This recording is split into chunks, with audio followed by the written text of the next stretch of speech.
کہ جب تک آپ کا نمائندہ آپ کے ووٹ سے کامیاب نہیں ہوگا مسائل حل نہیں ہوتے۔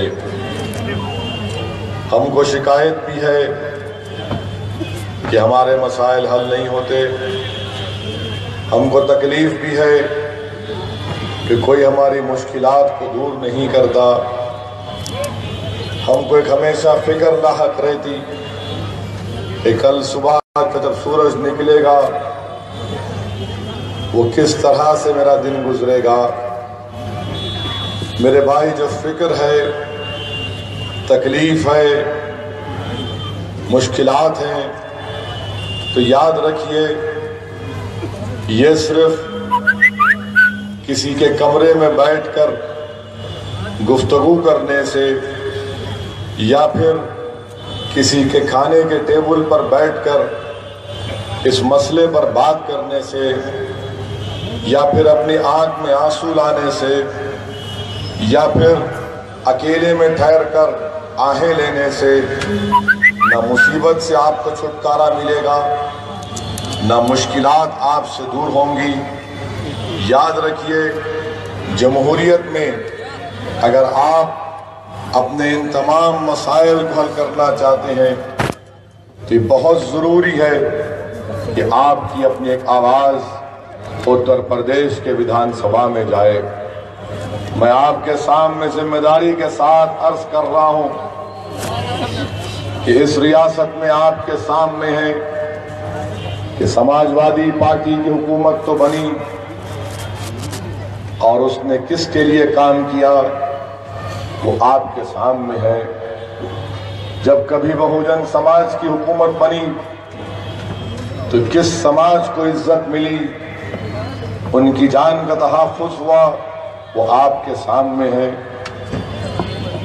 جب غلطی سے بی جے پی کو اقتدار ملا تو انہوں نے کیا کیا کارنامے انجام دیے، وہ ریکارڈ بھی آپ کے سامنے ہے۔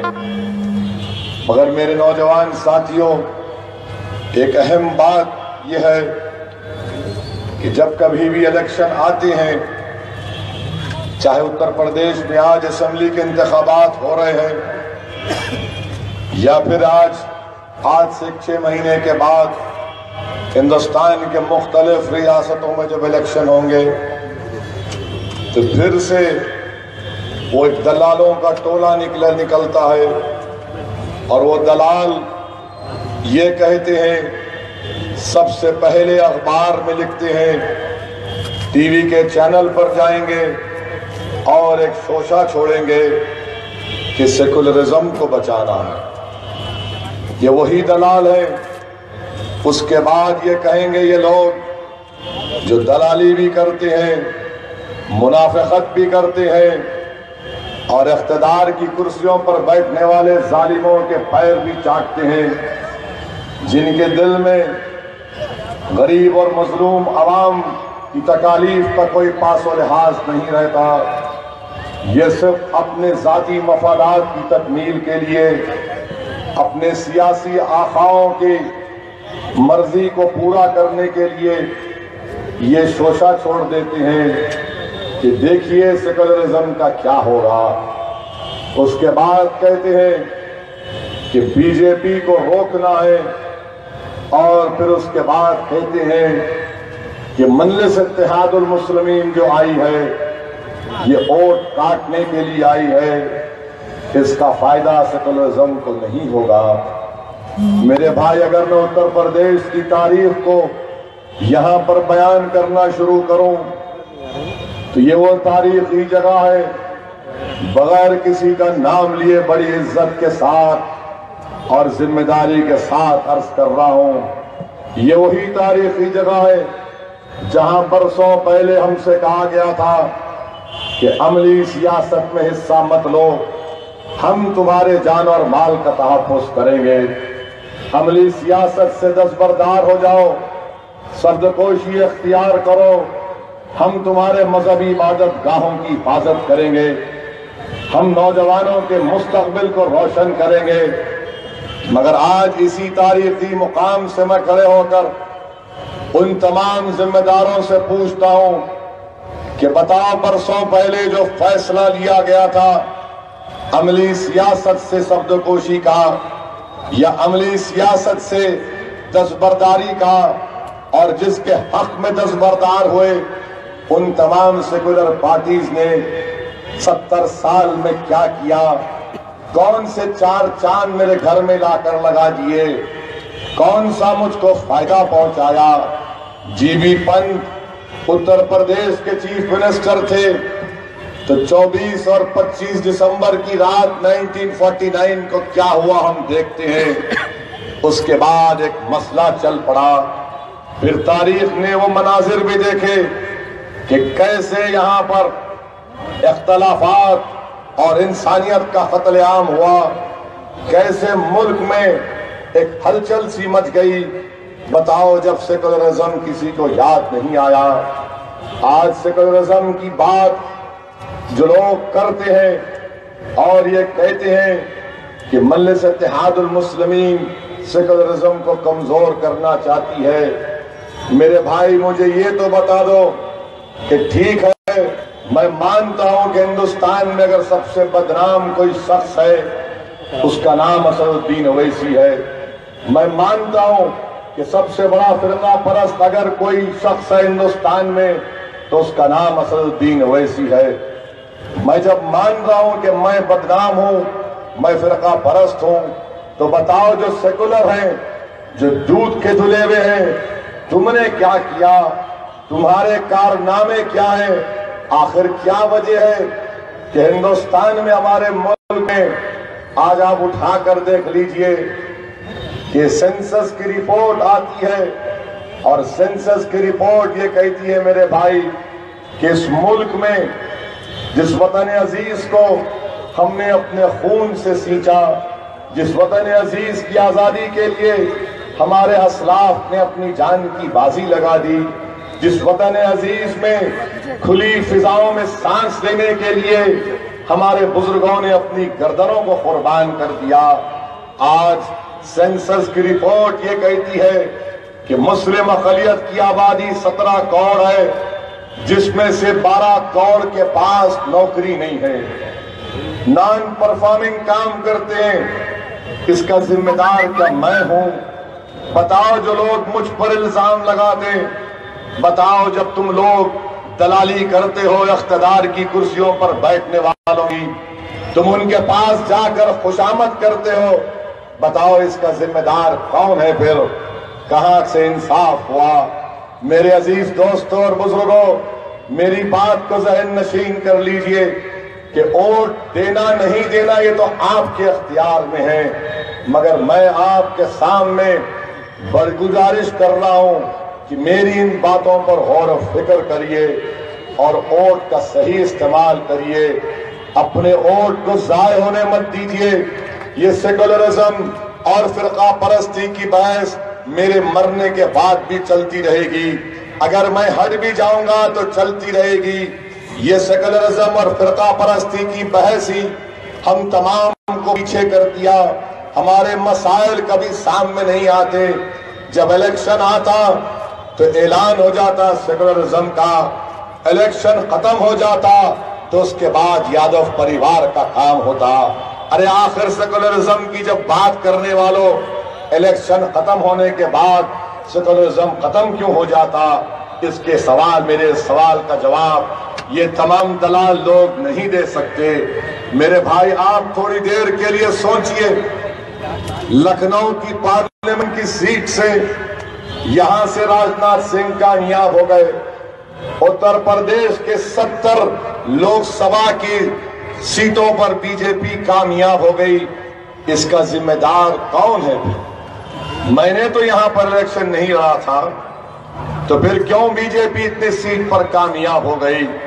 جب کوئی نہیں کہا، نہ پوچھا کہ بتاؤ سماجوادی والوں تمہارا ووٹ مودی کے گود میں جا کر کیوں بیٹھ گیا؟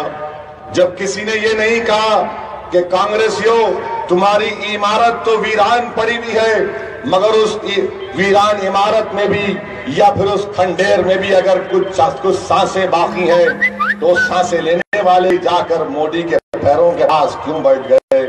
بتاؤ بی ایس پی والوں تم بات کرتے کمزور طبقات کی انصاف کی، پھر وہ ووٹر بی جے پی کے پاس کیوں چلا گیا؟ میں ذمہ داری کے ساتھ کہہ سکتا ہوں کہ لکھنؤ ہو یا اتر پردیش ہو یا ہندوستان ہو، ہم نے بی جے پی کو ووٹ نہیں دیا، مگر کانگریس کا ووٹر، سماجوادی کا ووٹر یہ وہاں پر بھاگ گیا۔ اب جب یہ ہم بات کرتے ہیں تو پھر اس کا کوئی جواب نہیں ملتا۔ وہ بولتے کہ نہیں تمہاری باتوں میں، تمہارے بھڑکاؤ بھاشن کی وجہ سے بی جے پی کو فائدہ ہوتا۔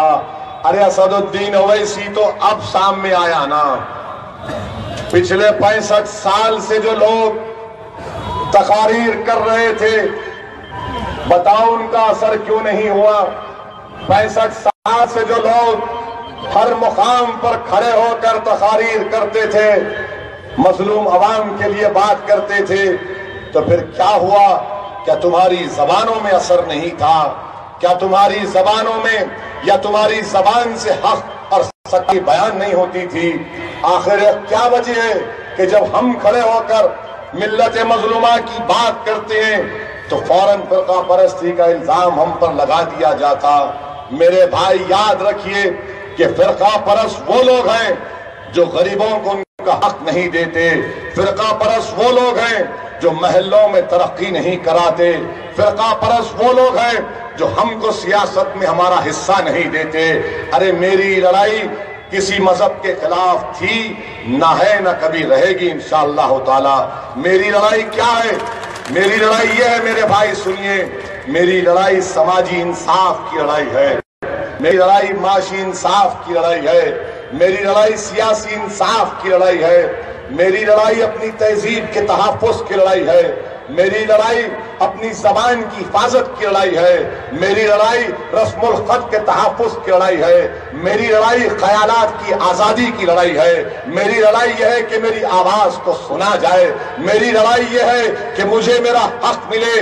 اور یہ جب سب باتیں میں کرتا ہوں اس لیے کرتا ہوں کہ مجھے ہندوستان کے سنویدھان پر بھروسہ ہے، اور ان تمام باتوں کی تمانیت ہندوستان کا آئین یا سنویدھان آپ کو اور ہم کو دیتا ہے۔ میری لڑائی یقیناً موڈی سے تھی اور رہے گی، میری لڑائی آر ایس ایس سے تھی اور رہے گی، میری لڑائی سماجوادی سے ہے، میری لڑائی کانگریس سے اور رہے گی، مگر اس کا یہ تو مطلب کوئی نہیں کر سکتا کہ میں فرقہ پرست ہوں۔ میں کیا چاہتا ہوں کہ ہندوستان کے سنویدھان کے جو دستوری مقاصد ہیں اس کو حاصل کیا جائے۔ میں چاہتا ہوں کہ ہندوستان کے غریب اور مظلوم عوام کو جو ہندوستان کے سنویدھان نے جو فنڈامنٹل رائٹس دیے، بنیادی حقوق دیے، وہ حقوق ان تمام غریب اور مظلوموں کو ملے۔ بتاؤ اس میں فرقہ پرستی کہاں سے آ گئی؟ کہاں سے آ گئی فرقہ پرستی؟ کیا فرقہ پرستی کیا ہے میں بتاتا ہوں۔ فرقہ پرستی یہ ہے کہ ووٹ ہمارا لیں گے اور جب مظفر نگر چلے گا تو آواز کوئی نہیں کھولے گا، ووٹ تو لے لیں گے مگر سکول نہیں کھولیں گے، ووٹ تو لے لیں گے گورنمنٹ کے اسپتالوں میں صحیح انتظامات نہیں کریں گے، جب اسپتال اور سکول کا مطالبہ کریں گے تو پولیس کے تھانے کھول دیں گے۔ بتاؤ پھر یہ تمہارا سیکولرزم ہے؟ یہ تمہارا سیکولرزم ہے؟ تمہارا سیکولرزم پکار کر تم سے اس رپورٹ میں کہہ رہا ہے۔ میں جو آپ کے سامنے بتا رہا ہوں یہ رپورٹ آج سے 5 دن پہلے دہلی میں بین الاقوامی ایک مشہور حقوق انسانی تنظیم ہے ایمنسٹی انٹرنیشنل نے رپورٹ کو جاری کیا۔ اب جو مجھ پر فرقہ پرستی کا الزام لگا رہے ہیں، جو اکھلیش یادو کے ساتھ بیٹھ کر واہ واہ کر رہے ہیں، بہت اچھا ہے، ایسا لگ رہا تھا کہ کوئی مشاعرہ ہو رہا ہے اور شاعر اکھلیش کی تعریف میں کہہ رہا ہے اور یہ پورے کے پورے واہ واہ واہ واہ دوبارہ ارشاد۔ کبھی یہ رپورٹ بھی تو پڑھ لو دلالو، کبھی یہ رپورٹ بھی تو پڑھ لو۔ اگر اس رپورٹ کو پڑھنے کے بعد انسانیت تم میں جاگ جائے گی تو اس کے بعد تم اویسی کو کہنا کہ فرقہ پرست ہے۔ اس رپورٹ میں سنو بھائی سنو، بہت نعرے مار لیے، نعرے ڈبا رہے ہیں، نعرے مت مارو، ووٹ ڈالو۔ खाली तकरीर सुन के थालियां मारकर मत जाओ मेरे भाई, वोट डालिए। मैं तकरीर जरूर करता हूं, मगर मैं चाहता हूं कि आप यहां से जब उठें तो एक फिक्र लेकर उठें, एक हौसले को अपने बुलंद करके उठें और एक फैसला लेकर उठें कि अब की बार मैं अपने पार्टी के हक में अपना वोट दूंगा। मेरे भाई, आप देखिए इस रिपोर्ट में क्या कहा गया। इस रिपोर्ट में उन 7 खवातीन का जिक्र है जिनकी इज्तिमाई अस्मत रेजी की गई थी मुजफ्फरनगर के फसादात के दौरान। ये एमनेस्टी इंटरनेशनल ने इस रिपोर्ट को निकाला। इस रिपोर्ट के सफ़े नंबर 4 पर आप जाके पढ़ेंगे तो खातून का नाम लिखा है। हमारे को अंग्रेजी अखबार ने लिख दिया कि ओवैसी ने उस औरत का नाम पढ़ दिया जिसकी इज्जत लूटी गई थी। मैं उन अखबार वालों से कहूंगा, भाई साहब आप बड़े विद्वान हैं, आप हर चीज जानते हैं। मेरी गलती यह है कि मैं लंदन से एक छोटी सी कानून की डिग्री लेकर आया। मैं कानून जानता हूं, आपके उतना नहीं जानता। मैं जानता हूं कि आप किसकी ताईद में लिख रहे थे। मैं जानता हूं कि आपके दिल को तकलीफ पहुंची होगी, क्योंकि आपके सियासी आका को मैंने बेनकाब किया था। अब दोबारा करने जा रहा हूं, तकलीफ होगी तो दिल को थाम कर बैठ जाऊंगा, क्योंकि इन लोगों को ज़हनी तकलीफ तो देंगे भी इंशाअल्लाह ताला। इख्तिदार जब इनके पास से जाएगा, जब इनका दिमाग ठिकाने को आएगा। इस रिपोर्ट में सफ़े नंबर 4 पर मैं आपसे अर्ज कर रहा था, सफ़े नंबर 4 पर लिखा गया मेरे भाई, इस रिपोर्ट में उस खातून का नाम गजाला लिखा गया। अब लिखो तुम, इस रिपोर्ट में उस खातून का नाम गजाला लिखा गया जो सफ़े नंबर 4 पर कहती है कि मेरे मासूम बच्चे को पकड़कर जालिमों ने कहा, अगर तुम चीख पुकार करोगे तो इसको जान से मार दिया जाएगा। उसके बाद उस गजाला की इज्तिमाई अस्मत रेजी की गई। ये नज़ारा देखकर गजाला का बेटा बेहोश हो गया। ये माँ उठी, वहां ट्यूबवेल के पास जाकर अपने जिस्म को धोया और अपने बेटे को पानी पिलाया, क्योंकि बेटा बेहोश हो गया था। आज वही गजाला इस एमनेस्टी इंटरनेशनल की रिपोर्ट में कह रही है कि 2 साल हो गए कोर्ट में चार्जशीट डालकर, और चार्जशीट डालने के बाद भी अब तक मुकदमा आगे नहीं बढ़ता। ये गजाला कहती है, बानो कहती है, चमन कहती है कि जो 5 लाख सुप्रीम कोर्ट के बोलने पर सरकार ने दिए, उसमें 3 लाख तो खाली कोर्ट को आने जाने में अखराजात हो गए, जिनके इज्तिमाई अस्मत रेजी हुई थी। मेरे भाई, अगर कोई यहाँ पर लॉयर है, वकील है, तो मेरी बात की तस्दीक करेगा कि सीआरपीसी की सेक्शन 309 ये कहती है कि अगर रेप के केस में चार्जशीट डाल दी जाती है कोर्ट में, तो 2 महीने के अंदर मुकदमा खत्म होना चाहिए। ये अखिलेश सरकार 2 साल से उन जालिमों को सजा नहीं दिलवा सकी, और इसी रिपोर्ट में वो खवातीन पुकार पुकार कर कह रही हैं कि समाजवादी का काम, समाजवादी का विकास सब एक ड्रामा है, नाटक है। विकास किसका हुआ वो बताऊंगा। इन 7 खवातीन में से 2 खवातीन ने तो कोर्ट में जाकर कह दिया कि हम इन जालिमों को नहीं जानते। उन 2 खवातीन में से एक खातून का शहर इंडियन एक्सप्रेस अखबार में उसका बयान छापा गया। उसने कहा, शौहर अपनी बीवी के बारे में और अपनी बेबसी के बारे में और अपनी औलाद के जान के तहफ़्फ़ुज़ के बारे में अपनी बेबसी का इजहार इस तरह करता है। जाकर इंटरनेट से इंडियन एक्सप्रेस अखबार की रिपोर्ट को देख लेना। शौहर कहता है कि हम बेबस थे, हमारे पास कोई मदद करने को नहीं आया, ہم نے اپنی اولاد کی جان بچانے کے لیے میں نے اپنی بیوی سے کہا کہ جاؤ جا کر کورٹ میں کہہ دو کہ تم ان کو نہیں جانتے۔ ارے میں اتر پردیش کی عوام سے کہنا چاہ رہا ہوں کہ اگر کوئی عورت کی عزت لوٹی جاتی ہے، کسی مذہب یا سماج سے اس کا تعلق ہو، وہ اتنا بڑا گناہ ہے کہ کوئی اس کو معاف نہیں کر سکتا۔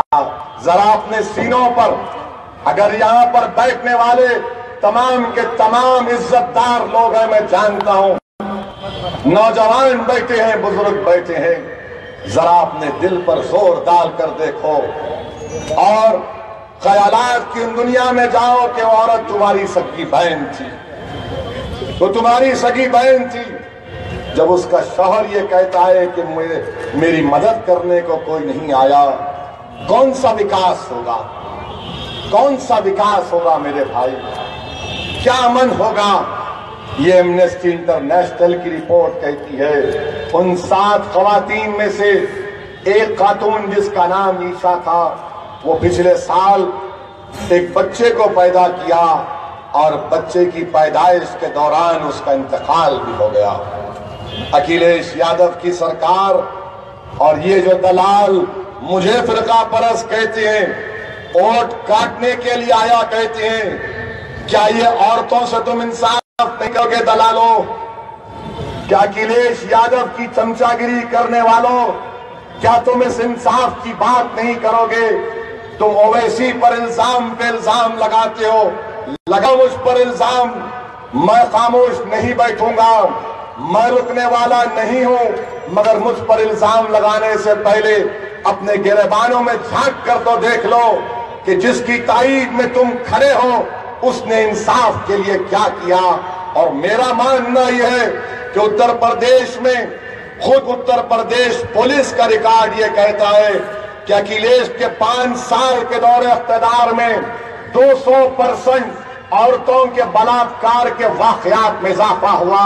جب 5 سال میں 200% عورتوں کے بلاತ್ಕಾರ کے واقعات میں اضافہ ہوا تو بتاؤ دلالو، تمہارا آقا، تمہارا ماسٹر، تمہارا باس کون سا کام کر رہا تھا؟ لکھنؤ کا یہ نیا بادشاہ اس تخت پر بیٹھ کر اتر پردیش کی خواتین کی جان اور مال کی حفاظت کرنے میں ناکام ثابت ہوا۔ اور میں پیغام دینا چاہتا ہوں آج کے اس جلسے سے میری ان عزت دار ماں اور بہنوں کو، چاہے وہ کسی مذہب یا سماج سے ان کا تعلق ہو، اگر کبھی بھی آپ کو ضرورت پڑے گی ظالموں سے مقابلہ کرنے کے لیے تو اس گناہگار کو، اس پگل کو یاد کرنا۔ اگر تم اتر پردیش کے کسی کونے پر ہوگے تو میں دور کراؤں گا انشاءاللہ تعالی۔ میرے بھائی، یہ کام آج سماجوادی سرکار یہ 5 سال کے وکاس میں ہوا۔ جب 7 میں سے ایک کا انتقال ہو گیا، 2 کورٹ میں جا کر اپنا بیان تبدیل کر دیا۔ اکھلیش یادو کہتے ہیں انصاف کو بھولو، پریشر کوکر لے لو۔ انصاف کو بھولو اور پریشر کوکر لے لو۔ میں سوچتا ہوں کہ کیا یہی انصاف ہے؟ میرے عزیز دوستو، یہی تو مزاج ہمارا بنا کر رکھ دیا۔ اس تاریخی جگہ پر کہا گیا تھا برسوں پہلے کہ عملی سیاست سے سبدوگوش ہو جاؤ، ہم تمہارا تحفظ کریں گے۔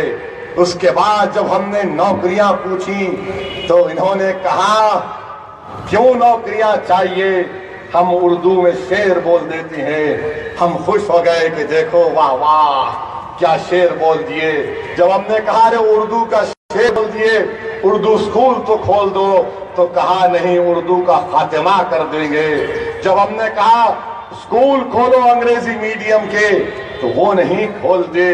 میرے بھائی، آج حال یہ ہو گیا کہ ہم خوش اس لیے ہوتے ہیں کہ کوئی افطار کی دعوت جب ملائم سنگھ یا اکھلیش کے سر پر ٹوپی پہن لیتے ہیں تو یاد رکھو ہر افطار کی دعوت میں اکھلیش جو سر پر ٹوپی پہن کر آتی ہیں وہ خود کے سر پر نہیں ٹوپی پہن رہے، وہ آپ کے سر پر ٹوپی پہنا رہا ہے۔ روزہ ہم رہتے ہیں، الحمدللہ اللہ توفیق دیا تو 14 15 گھنٹے ہم رہتے ہیں، آپ آ جاتے ہیں۔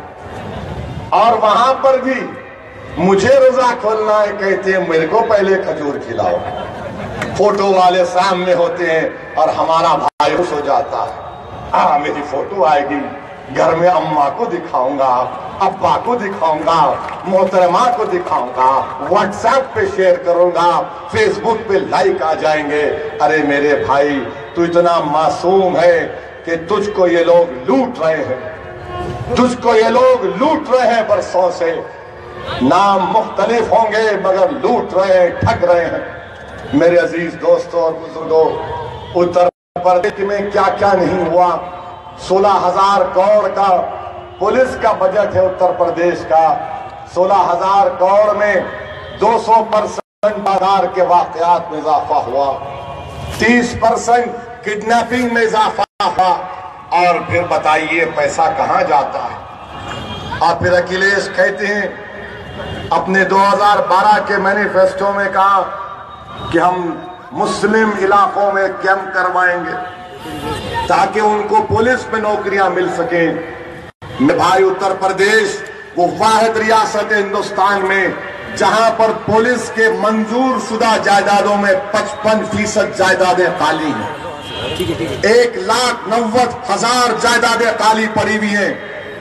اگر یہ کیمپ کرواتا تو مسلمان نوجوان کو نوکری ملتی، دلت کے نوجوان کو ملتی، کشواہا کو ملتی، موریہ کو ملتی، پاسی کو ملتی، ٹھاکر کو ملتی، برہمن کو ملتی، مگر کسی کو نہیں ملی۔ اگر کسی کو نوکری ملی تو یادو پریوار کو ہی ملی۔ یہ حقیقت ہے، یہ بالکل حقیقت ہے۔ 1,90,000 جائیدادیں خالی پڑی ہوئی ہیں۔ یہ وکاس کی بات کرتے آج کے جلسے میں جو پولیس کے عہدیدار انتظامات میں مصروف ہیں، اکھلیش یادو، آپ کو تو چاہیے تھا کہ ان کی بونس دیتے، ان کو تنخواہ بڑھا دیتے۔ یہ 2 آدمی کا کام کر رہے ہیں، مگر آپ کی سرکار کون سا وکاس کرتی ہے؟ آپ جائیے تو فوراً کہیں گے کہ میں نے لکھنؤ سے آگرہ روڈ بنائی، جو اس پہ چلے گا مجھے ووٹ دے گا۔ چلیے آپ اور ہم ساتھ چلتے ہیں گاڑی میں، آپ ٹائم میں جائیے، میں پیچھے آتا ہوں بغیر سیکورٹی گارڈ کے۔ چلیے لکھنؤ سے آگرہ جاتے ہیں، کہاں تک جائے گی روڈ یہ؟ اور کیا کہتی ہیں کہ 302 کلومیٹر روڈ کے لیے 13,000 کروڑ روپے خرچہ کیے گئے، 13,000 کروڑ خرچہ کیے گئے۔ اور مجھے یہ بتا دیجئے کہ یہاں پر اس ودھان سبھا میں، اس اسمبلی حلقے میں جو محلے جات ہیں، چاہے وہ پاتا نالا ہو، دریا ہو، استبل 4 باغ ہو، یہاں پر کتنا پیسہ آپ نے لگا؟ وہاں پر آپ نے 13,000 کروڑ کی روڈ ڈالی، مگر غریب اور مظلوم عوام کے علاقوں میں تم نے کون سا ترقیاتی کام کروایا؟ اور حیرت کی بات یہ ہے میرے بھائی کہ 1 کلومیٹر پڑ رہا ہے اکھلیش کو 44 کروڑ میں۔ نیشنل ہائی وے کہتا ہے کہ ہم 1 کلومیٹر 11 کروڑ میں بنائیں گے۔ اکھلیش صاحب، یہ کون سا کانٹریکٹر تھا جو 11 کروڑ میں کلومیٹر نہیں کر کے 44 کروڑ میں کلومیٹر کیا؟ کہیں اس میں گھی ملئی تو نہیں نکال لیا؟ یہ کون سا ہے؟ جا کر دیکھ لیجئے، نیشنل ہائی ویز کے ویب سائٹ پر لکھا ہوا ہے کہ 1 کلومیٹر کا خرچہ 11 کروڑ روپے ہے، اور موصوف جو ہے لکھنؤ سے آگرہ 1 کلومیٹر 44 کروڑ میں بناتے ہیں، اور پھر ان علاقوں جات میں پینے کا پانی دستیاب نہیں ہے۔ جب پینے کے پانی کی بات آئی، وکاس کی بات آئی، تو یقیناً میں اس جلسے سے اقرار کرتا ہوں کہ وکاس صرف سیفائی میں ہوا، وکاس صرف مین پوری میں ہوا، وکاس صرف اٹاوا میں ہوا۔ اور کیسا وکاس ہوا کہ سیفائی کے جنگل میں زو میں اکھلیش نے 10 ببر شیر کو لایا، وہ 6 مر گئے، تو 6 مرتے ہی اکھلیش نے کیا کیا؟ پریشان ہو گئے، بھیا تکلیف میں آ گئے، لندن سے ڈاکٹر کو بلایا کہ جا کر دیکھو وہ کیسے ببر شیر مر گئے۔ میرے بھائی، لکھنؤ میں گورنمنٹ کے اسپتالوں میں روز بچے مرتے ہیں، دوائیں نہیں ملتی، उत्तर प्रदेश के गवर्नमेंट के अस्पतालों का वजूद नहीं है। मैं पिछले कई महीनों से बल्कि 1.5-2 साल से देख रहा हूं, मैं अपनी आंखों से देख चुका हूं। मगर सैफई के जू में जब बबर शेर मरता है तो लंदन से डॉक्टर आता है, और जब उत्तर प्रदेश के उन गांवों में इलाकों में मलेरिया से बच्चे मरते हैं, 100 150 बच्चे मरते हैं सालाना, वहां पर कोई डॉक्टर का इंतजाम नहीं। पीने के पानी की जब बात आई तो उसी सैफई के जू में अखिलेश ने करोड़ों रुपए की लागत का एक रिवर्स ऑस्मोसिस प्लांट लगाया। ये जो हमारे सामने किनली का बाटल रखा गया, उसी तरह का पानी उस जू के जानवरों को पिलाया जा रहा है। जो लोग आज लखनऊ, मगरिब और सेंट्रल के रहने वाले हैं, जरा सोचो कि क्या आपके इलाकों में जो पानी आता है वो पानी पीकर हमारे बच्चे बीमार नहीं पड़ते? क्या वो पानी पीकर हमारे बुजुर्ग बीमार नहीं होते? मेरे भाई, ये विकास है। वोट तो ले लेंगे मगर विकास कहीं और पर करेंगे। हर महास पर लोग नाकाम साबित हुए। कहा था कि उर्दू स्कूल या स्कूल खोले जाएंगे। उत्तर प्रदेश में तालीम का क्या मौक़िफ़ है? पूरे उत्तर प्रदेश में एलिमेंट्री स्कूल में बताओ, जो मुझ पर इल्जाम लगाते हैं ये दलाल लोग, जो अखिलेश की चमचागिरी करते हैं, बताओ एलिमेंट्री स्कूल में कितने मुस्लिम बच्चे पढ़ते हैं? बताओ। नहीं बताएंगे, सिर्फ 9% बच्चे पढ़ते हैं। ये आदादो शुमार मेरे सामने है मेरे भाई। अगर कोई हिंदू बच्चे, मुसलमान बच्चे प्राइमरी स्कूल में एडमिशन लेते हैं, मिसाल के तौर पर पूरे उत्तर प्रदेश में अगर 1300 प्राइमरी स्कूल में हिंदू बच्चे एडमिशन लेंगे और 1400 मुसलमान बच्चे एडमिशन लेंगे, तो 17 साल की तालीम के बाद हमारे हिंदू भाई 1300 में से 5 ग्रेजुएट होंगे, और मुसलमान 1500 जो एडमिशन लेते हैं प्राइमरी में, 17 साल की तालीम के बाद सिर्फ 2 ग्रेजुएट होते हैं। 1400 से शुरू होते हैं और डिग्री तक पहुंचे अब तक सिर्फ 2 रहते हैं। बताइए, ये विकास है क्या? इसलिए आप जाकर वोट डालेंगे लोगों को जो सिर्फ टीवी पर चलाते हैं, दिखाते हैं वो एलईडी स्क्रीन में कि काम बोलता है, विकास बोलता है, जब तुम्हारा काम ये एमनेस्टी इंटरनेशनल की रिपोर्ट बोलती है। कुछ काम नहीं कर पाए। मुसलमानों से रिजर्वेशन का वादा किया गया था, वादा पूरा नहीं कर पाए। अब अखिलेश झूठ कहते हैं कि संविधान में संशोधन करना पड़ेगा, हिंदुस्तान के आईन या दस्तूर में तरमीम करना पड़ेगा। नहीं मेरे भाई, मैं भी कानून थोड़ा बहुत जानता हूं। जिस रियासत से मैं आता हूं वहां पर तेलंगाना में, पड़ोसी रियासत आंध्रा में, कर्नाटक में, केरल में मुसलमानों को उनकी समाजी और तालीमी पसमानदगी के बुनियाद पर रिजर्वेशन मिल रहा है, मजहब के नाम पर नहीं मिल रहा है, उनकी समाजी और तालीमी पसमानदगी की बुनियाद पर मिल रहा है। और अखिलेश बोलते हैं कि नहीं, संविधान में संशोधन करना पड़ेगा। अखिलेश, आप झूठ कह रहे हैं, झूठ कह रहे हैं आप। तुम्हारी नीयत नहीं थी कि तुम मुसलमान बच्चों को तहफ़्फ़ुज़ात मिले, तहफ़्फ़ुज़ात मिलेंगे तो ये गरीब बच्चे डॉक्टर बनेंगे, बच्चियां डीएम बनेगी, एसपी बनेगी। गुर्बत के इस तमाम समंदर से हम निकलेंगे, मगर कुछ नहीं होता, काम करना नहीं चाहते। अरे बताओ, वक्फ की जायदादों को कब्जा निकालने के लिए कानून कहां गया? दरगाहों को बचाने के लिए दरगाह एक्ट कहां गया? कुछ नहीं हुआ। अब कहते हैं कि अपने मैनिफेस्टो में कहते हैं कि घर देंगे। अरे कौन सा घर देंगे बताओ आप? कहां दिए? अब तक कितने घर दिए बताओ मुझे? तुम्हारे 5 साल में कितने घर दिए? और एक ही बात बताते हैं कि मैंने मेट्रो बनाया। तो चलिए ना, आप और हम मेट्रो में बैठते हैं, देखते हैं कहां तक जाती है मेट्रो। आधा किलोमीटर भी मेट्रो नहीं जाती मेरे भाई, मगर स्टेडियम दिखाते हैं। अरे ये स्टेडियम लेकर हम क्या करेंगे जब गरीब नौजवानों के पास नौकरियां नहीं है? और आज समाजवादी पार्टी ये कहती है कि हमने 5 साल में 4,60,000 नौजवानों को नौकरियां दी। آج کے اس جلسے عام میں، اس انتخابی جلسے میں کئی نوجوان ایک کثیر تعداد میں جمع ہیں۔ میں آپ سے ایک سوال کر رہا ہوں، جس کو اکھلیش نے نوکری دی ذرا ہاتھ اٹھا دو۔ جس کو نوکری ملی بڑا ڈریے مت، ہاتھ اٹھا دیجئے میرے بھائی۔ نہیں پیچھے مت دیکھو، یہاں دیکھو۔ بہت دیکھ لیے پیچھے مڑ کر، اب نہیں دیکھنا پیچھے۔ کتنے نوجوانوں کو نوکریاں چاہیے؟ ہاتھ اٹھائیے۔ ذرا ٹی وی کا کیمرہ پھراؤ۔ روز رات میں 9 بجے میرا بھڑکاؤ بھاشن مت دکھاؤ، ان ہاتھوں کو اٹھا دکھاؤ۔ ہر رات میں ہم کو ہی دکھاتے۔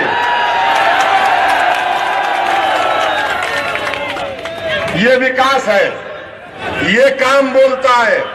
جن کو نوکریاں چاہیے اکھلیش، دیکھو یہاں پر جو نوکریوں کے لیے تڑپ رہے ہیں، مگر آپ کی سرکار صرف وعدہ کر رہی ہے اور وعدے کی بنیاد پر آپ ووٹ حاصل کرنا چاہتے ہیں۔ میرے بھائی، میرے بزرگوں، یہ کام آپ نے دیکھ لیا کہ میں کھول کر ان کے تمام چیزوں کو آپ کے سامنے رکھ رہا ہوں۔ اور پھر ایک اور بات کہ سماجوادی میں بتاؤ اکھلیش یادو ڈیڈی کہاں ہے؟ ابھی چل جائے گی، میں پوری بات پپا کہاں ہے؟ یہ صاحب کا پانی یہ نہیں دے سکتا۔ پتا جی کہاں ہیں؟ تو معلوم ہوا ابھی آپ کو نیتا اپنے بھائی کے لیے گئے، بیٹے کے لیے ابھی تک نہیں آئے۔ اور آج خبر آئی کہ بہو کے لیے گئے ہیں لکھنؤ کینٹ میں، مگر بیٹے کے لیے نہیں آئے۔ اکھلیش، تم اپنے والد کا دل جیت لو اور اس کے بعد اتر پردیش کی عوام کے پاس جانا۔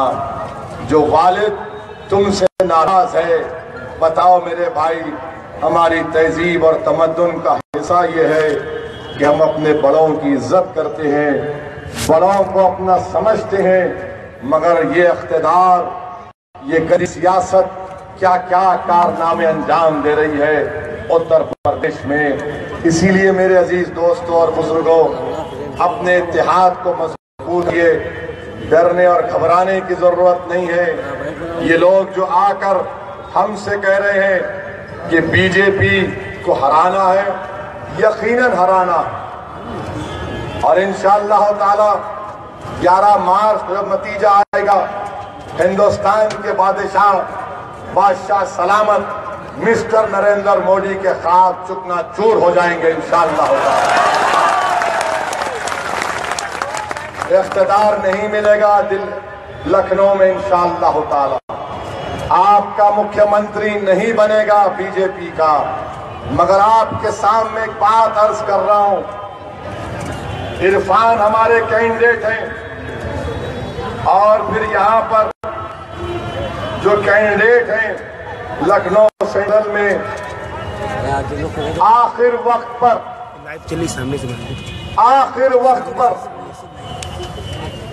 سازش کی گئی۔ کیا سازش ہوئی کہ دیکھ لیا کہ عرفان ایک کینڈیڈیٹ ہے تو فوراً سودا ہو گیا، اور سودا یہ ہوا کہ کانگریس کو ٹکٹ دے دیں گے۔ تو بیچارے وہ معروف، کیا نام ہوا، عثمان بھائی، بیچارے معروف کو اتار دیا، ان کو 2 دن کے لیے دولہا بنایا، اس کے بعد بولا نہیں نکاح ہوگا، واپس آ جائے۔ وہ بیچارہ دولہا بن کر بہت آگے بڑھ گئے تھے۔ تو ڈیل یہ ہے کہ معروف ہوگا تو برجیش پاٹھک کامیاب کو کرانا ہے۔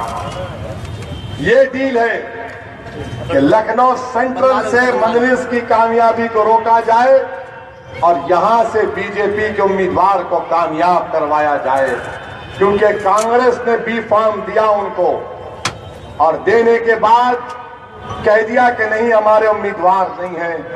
مقصد یہ ہے کہ یہاں سے بی جے پی کو کامیاب کروایا جائے۔ میرے بھائی، چاہے کچھ بھی ہو جاؤ، لکھنؤ سینٹرل سے بی جے پی کا امیدوار کامیاب نہیں ہونا چاہیے انشاءاللہ تعالی۔ जिन लोगों ने साजिश रचाई, हाँ सुन रहा हूं, शुक्रिया, जिन लोगों ने साजिश रचाई, इनके चेहरों को बेनकाब मैं आपके सामने किया हूं। ये यही चाहते हैं कि बीजेपी को यहां से कामयाब कराया जाए। और फिर जब दोनों अखिलेश और कांग्रेस के नेता रोड शो पर निकले तो खाली गरीब मजलूम आवाम के महल्लों में गए, कभी बड़े इज्जतदार महल्ले में नहीं गई आपकी बस। ऐसा लिख रहा था कि दो खड़े हैं खाता ही ना रहे, हाँ, मगर उन इलाकों में नहीं गए। सिर्फ यही हमारे ही गली कूचों में गरीब मजलूम आवाम की बस्तियों में फिरे। वहां पर क्यों नहीं गया जहां पर आपके दोस्त अहबाब रहते हैं, जहां पर आपका वोटर रहता है? मेरे भाई, पहचानो इन लोगों को, जिनका मकसद क्या है। जिनका मकसद ये है कि सियासी तौर पर आपकी आवाज को कमजोर करके रख दिया जाए। यही इनके असली अज़ाइम है। और फिर हमारे वजीर आजम रोज नई बात करते, रोज नई बात करते। 500 और 1000 की नोट गायब कर दिए तो कह रहे हैं कि मैंने ब्लैक मनी का खात्मा कर दिया। कल जम्मू कश्मीर में उधमपुर में मैं सलाम करता हूं उस फौज के मेजर को, उस 30 साला फौज के मेजर को, जिसका एक 4 साल का बच्चा भी है, जिसने पाकिस्तान से आए हुए दहशतगर्दों से मुकाबला करते हुए अपनी जान की अजीम कुर्बानी दे दी। बताओ वजीर आजम, आपने कहा था नोटबंदी के बाद टेररिज्म खत्म हो गया, मगर टेररिज्म तो चल रहा है मिस्टर मोदी, टेररिज्म तो चल रहा है। और 2016 में पाकिस्तान से हिंदुस्तान में 222 दहशतगर्द घुसे। यहाँ के सांसद रुकने पार्लियामान राजनाथ सिंह साहब हैं। बताइए, आपके दौरे इख्तियार में 2016 में 222 दहशतगर्द हिंदुस्तान में घुस चुके हैं, कश्मीर में। ये आप जवाब देते हैं पार्लियामेंट में, मैं नहीं कह रहा हूं। और फिर हमारे वजीर आजम 500 1000 की नोट का तकरीर करते हुए पार्लियामेंट में कहते हैं, क्या कहते हैं कि हिंदुस्तान की इकोनॉमी स्ट्रांग थी इसीलिए मैंने किया। और मिसाल देते हैं कि डॉक्टर ऑपरेशन कब करता है? जब पेशेंट सेहतमंद रहता है। अल्लाह का शुक्र अदा करो मेरे भाई कि अल्लाह ने मिस्टर मोदी को वजारत उज़्मा के अजीम ओहदे पर बिठा दिया। खुदा ना खास्ता अगर अल्लाह इनको सर्जन या डॉक्टर बनाता तो ये पूरे जिंदों का ऑपरेशन कर देते। डॉक्टर ऑपरेशन कब करता? जब आपकी जान बचाना है। जब जान बचाना है तो डॉक्टर बोलता कि ये मर्ज हो चुका है आपको, अब ऑपरेशन ही आपकी जान बचा सकती है। हमारे वजीर आजम ने तो सेहतमंद का ही पेट काट दिया। और फिर बोलते कि मैंने 500 1000। और फिर इनके मैनिफेस्टो में जिक्र है हम 3 तलाक। कहेगा 3 तलाक? भाई, आपको फिक़े हनफिया के बारे में क्या मालूम? आपको हिदाया के बारे में क्या मालूम? आपको फतावे आलमगिरिया के बारे में क्या मालूम? आप 3 तलाक, मोहतरमा कहाँ है? फिर पहले उनको तो रुजू कर लो, हलाला खत्म करेंगे। आपका पूरा हम पे ही, पूरा हम पे। जब बहुत बढ़िया है तो वोट भी डालना। हाँ बैठो, बैठो, जिंदाबाद, जिंदा ही रहेंगे, जिंदा जावेद है, मरेंगे नहीं इंशाल्लाह। ऐसा नहीं है कि खाली तकरीर सुने उसके बाद बोले वोट डाले तो क्या होता भाई, कि बीजेपी तो नहीं आ जाएगी। ये सोच रहा हूं, ये फिक्र लायक है। अरे छोड़ो इस फिक्र को। 70 सीट पर बीजेपी कामयाब हो गई। ये जो सेकुलरिज्म के चौधरी कुछ नहीं कर सके। जमहूरियत में अपनी ताकत दिखाइए, जमहूरियत में अपनी पहचान पैदा करिए। याद रखिए जब बीजेपी ये अज़ाइम लेकर आ रही है तो हमारे तशख़्ख़ुस का कैसे हिफाजत होगी, हमारी निस्बतों की कौन हिफाजत करेगा। आप समझदार हैं, आप फैसला कर सकते हैं, आप समझदार हैं, आप फैसला कर सकते हैं। मगर ट्रिपल तलाक पे चले गए, जबकि सुप्रीम कोर्ट में आपने जवाब दाखिल कर दिया और जो जवाब डाला उसके धज्जियां उड़ा सकता हूं मैं। अजीब गरीब जवाब डाल दिया उसमें और कहा, उस जवाब में क्या कहा कि मुस्लिम ममालिक में 2 शादियों पर पाबंदी है। मैं वो जवाब पढ़ा, सिवाय तुर्की को छोड़कर सब मुस्लिम ममालिक में 2 शादियां अलाउड है, मगर आप जवाब लिख के डालते। खैर, ये इनका पॉलिसी प्रोग्राम, जितने स्लॉटर हाउसेस हैं हम बंद कर देंगे। अरे पूरे बंद कर दो ना। हिंदुस्तान में एक्सपोर्ट गोश्त होता है, हिंदुस्तान में कितना होता है, 30,000 करोड़ का इनको फायदा होता फॉरेन एक्सचेंज में। बंद कर दो, 30,000 रुपये राष्ट्रवाद में कुर्बान कर, बंद कर दो। नहीं बंद कर सकते, मगर स्लॉटर हाउसेस बंद कर देंगे और बोलते हैं कि हम कमीशन बनाएंगे कि क्यों लोग अपने घर बार छोड़कर गए। अरे तुम कमीशन इसलिए बनाओ कि उत्तर प्रदेश का नौजवान पढ़ लिख कर अपने रोजगार की तलाश में अपने गांव को, अपने घर को, अपने शहर को छोड़कर बंबई, दिल्ली, कलकत्ता, बेंगलुरु क्यों जाता है, उसके लिए कमीशन बनाना था। मगर कमीशन बनाएंगे तो उसमें फिरका परस्ती को लेकर आएंगे। मेरे भाई, मैं आपसे जिम्मेदारी के साथ कह रहा हूं कि अखिलेश में और मोदी में कोई फर्क नहीं है। ये एक सिक्के के 2 रुख हैं, याद रखिए। इलेक्शन खत्म हो जाएगा तो अख्तर अली मान ने सही कहा कि बिहार में यही हुआ। मैं अख्तर अली मान पुकारते रहे कि अपने वोट को जाय होने मत दो, कम से कम अपने एक 8-10 नुमाइंदों को कामयाब करो जो तुम्हारी आवाज असेंबली में जाकर इन लोगों के सामने मसाइल को उठाएगी, इनको झुंझोड़ेगी।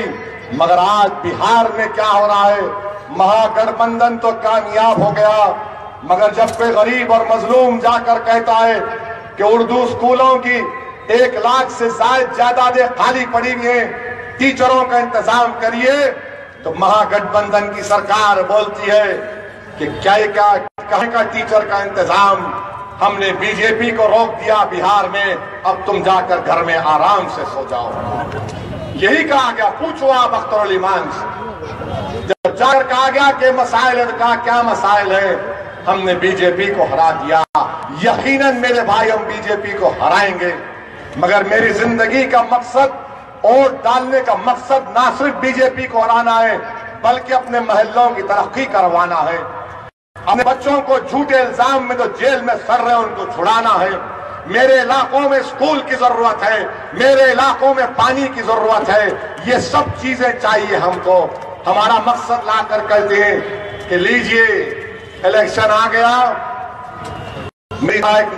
एक शख्स को पकड़ लेंगे जो शेरवानी पहना होगा या कुर्ता पैजामा, सर पे टोपी होगी, फौरन उनको लाकर एक फूल का हार पहना देते हैं और कहते हैं कि आप ही सेकुलरिज्म को बचा सकते हैं। और बेचारा हमारा मासूम भाई कहता है, शमशीर निकल जाएगी, मुल्क पर आंच आने नहीं देंगे। कितने जख्म जिस्म पर पड़ गए, अंदाजा ही नहीं हमको। अब कोई जगह बाकी नहीं रही शमशीर मारने की, याद रखो। जिस्म में खून बाकी नहीं रहा, खून तक चूस के सोच को खत्म कर दिया। अब कहते हैं कि तुम सोचना भी नहीं, हमारी तरह जो हम देंगे तुम उस तरह सोचो। हमारी सोच पर भी पाबंदी लगा दी गई। मेरे भाई, हमारे ख्याल की आजादी पर पाबंदी लगा दी गई। बताओ मेरे अजीज दोस्तों, इस जमहूरियत में अगर मुझे ये इख्तियार हासिल नहीं है कि मैं अपनी आजादा तरीके से सोचूं, अपने ख्यालात को सामने रख सकूं, मगर ये नाम निहाद सेकुलर और फिरका परस्त पार्टियां कहती है कि नहीं, अगर तुम ऐसा सोचोगे तो तुम फिरका परस्त है, अगर तुम मजलिस को ओवैसी का साथ दोगे तुम कम्युनल हो, फिरका परस्त हो। बीजेपी बोलती आतंकवादियों की तायीद करता, बीजेपी राष्ट्रवाद की दुकान चला रही है और समाजवादी कांग्रेस सेकुलरिज्म की दुकान चला रही है। मेरे भाई, इन साहूकारों को बंद करो, ये दुकानों को बंद करो। मुझे ना इनके राष्ट्रवाद की सर्टिफिकेट की जरूरत है, ना इनके सेकुलरिज्म की जरूरत है। अरे मेरे पैर की धूल इन दुकानों से अच्छी है, मैं अब लेने तैयार नहीं हूं। हमने बहुत कुछ दिया इन लोगों को, मगर इन्होंने हमसे इंसाफ नहीं किया। आप अपने वोट की अहमियत को जानो मेरे भाई, अपने वोट की अहमियत को जानो। बीजेपी तो हारेगी इंशाअल्लाह ताला, यकीनन हारेगी। ये मित्रों बोले, भाइयों बहनों बोले, क्या क्या बोलने, 56 इंच का सीना बोले, 15 लाख की जगह 30 लाख बोले, कुछ होने वाला नहीं। ये खाली बोल के चले जाएंगे और तकरीर करके चले जाएंगे। इंशाअल्लाह ताला बीजेपी का अब यहां पर कुछ होने वाला नहीं है।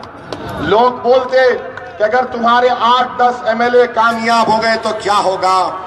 मेरे अजीज दोस्तों और बुजुर्गों, तेलंगाना में मेरी पार्टी के साथ एमएलए विधायक हैं, मिनिस्टर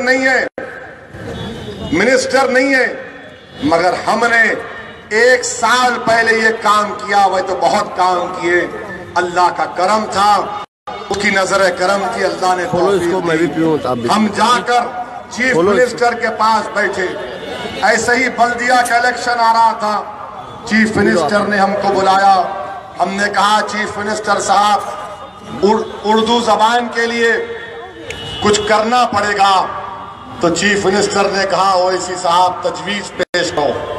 मैंने कहा चीफ मिनिस्टर साहब, हमारी तजवीज ये है कि तेलंगाना में आप एक रेजिडेंशियल स्कूल बनाइए, 6ठी जमात से 12वीं जमात तक अंग्रेजी में पढ़ाइए, उसमें रहने का, खाने का और कपड़ों का इंतजाम फ्री कराइए। बच्चियों की अलहदा बिल्डिंग होगी, बच्चों की अलहदा बिल्डिंग होगी। मेरे भाई, 2 मीटिंग के बाद मैं शुक्रगुजार हूं हमारे तेलंगाना के चीफ मिनिस्टर का कि उन्होंने मंजूरी दी। आज आप जाकर देखो, हैदराबाद और तेलंगाना में 70 रेजिडेंशियल स्कूलें, 12,000 बच्चे और बच्चियां पढ़ रही हैं गरीब खानदानों की, जिसमें से 6,000 बच्चियां हैं, 6,000 बच्चियां हैं। आपको मालूम, वहां पर तेलंगाना में जो लोग मुझसे कहते इसको क्या मालूम लखनऊ उत्तर प्रदेश के बारे में, मैं बहुत कुछ जानता हूं, मैं बहुत कुछ पढ़ता हूं, बहुत कुछ महसूस करता हूं। तेलंगाना में वजारत अखिलती बहबूद का बजट कितना है?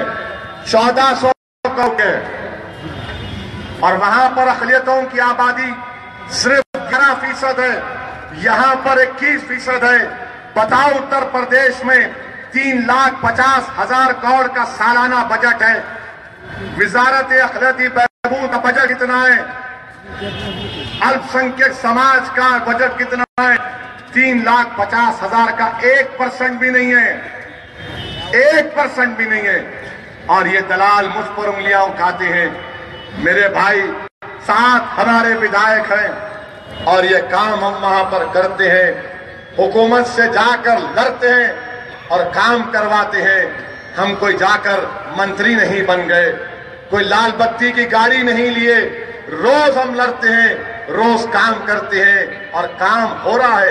यकीनन वहां पर भी मसाइल हैं, वहां पर भी तकलीफ है, मगर वहां पर क्या है जो यहां पर हम पैदा करना चाहते हैं कि जब लोग किसी को देखते हैं तो कहते हैं कि हाँ, ये मेरा नुमाइंदा जा रहा है। जब कोई माँ हमारे नुमाइंदे को देखती है तो कहती है कि हाँ, ये मेरा बेटा जा रहा है जो मेरे बुरे वक्त में मेरा साथ देगा। जब नौजवान हमको देखता है तो कहता है कि हाँ, ये मेरा भाई जा रहा है। जब बुजुर्ग देखते हैं तो फख्र से कहते हैं कि मेरी दुआएं उस बच्चे के साथ है, ये मेरा बेटा जा रहा है। ये मिजाज उत्तर प्रदेश में पैदा करना पड़ेगा। और तेलंगाना में हमने बीजेपी को खत्म करके रख दिया। तेलंगाना में बीजेपी नहीं है, निगाहें बीजेपी खत्म होके रह गई। अब यहां पर बोलते हैं अगर तुम्हारे 8-9 जीत गए तो क्या होगा?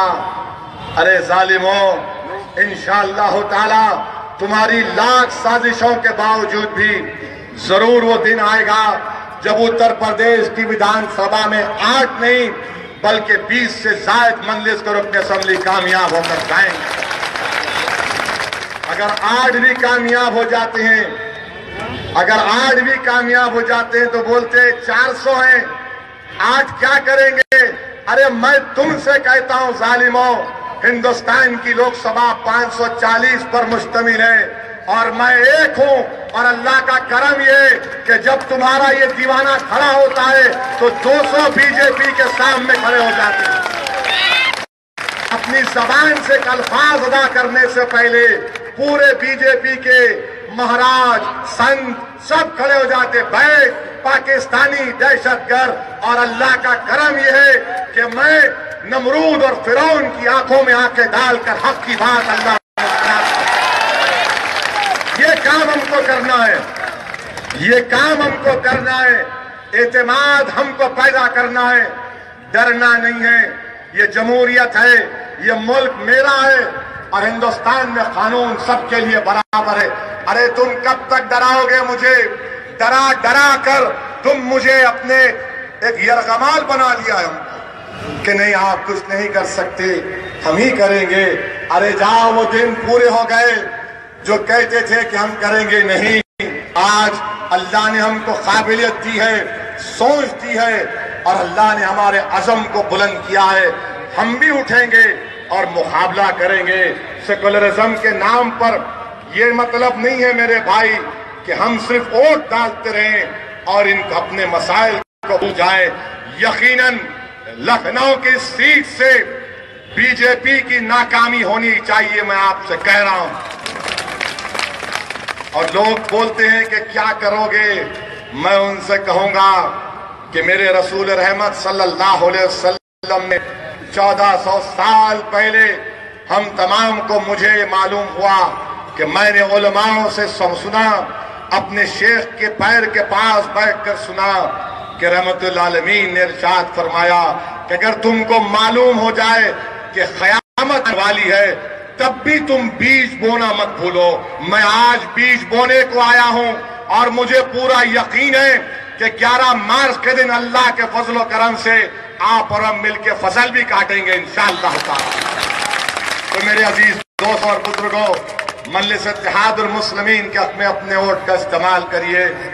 ये ड्रामाबाज कंपनी है, ये कांग्रेस, इनके बारे में क्या क्या बोल सकते हैं। किसी ने एक व्हाट्सएप पर जोक भिजाया और कहा कि उसका नाम क्या है जो अपने बाप की बात नहीं सुनता। मैं बोला ये क्या है भाई? नहीं, तो बाजू लिखा था उसका नाम अकेले। उसका नाम क्या है जो किसी की बात नहीं सुनता?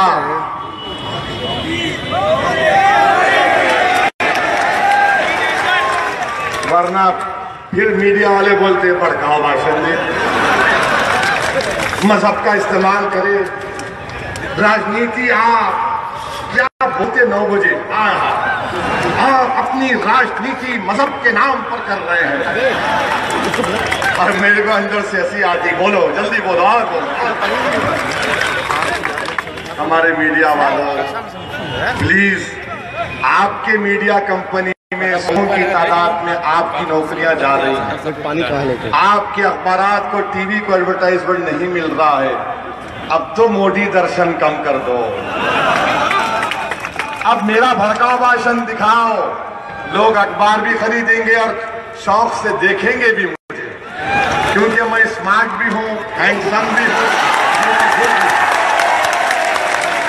तो मेरे भाई, कम से कम आप मजलिस इत्तेहादुल मुस्लिमीन के लिए दुआ भी करिए। वोट तो आपका देना है, मगर मैं आपसे वादा करके आ रहा हूं कि मैं हमेशा उत्तर प्रदेश को आता रहूंगा। अल्लाह जब तक जिस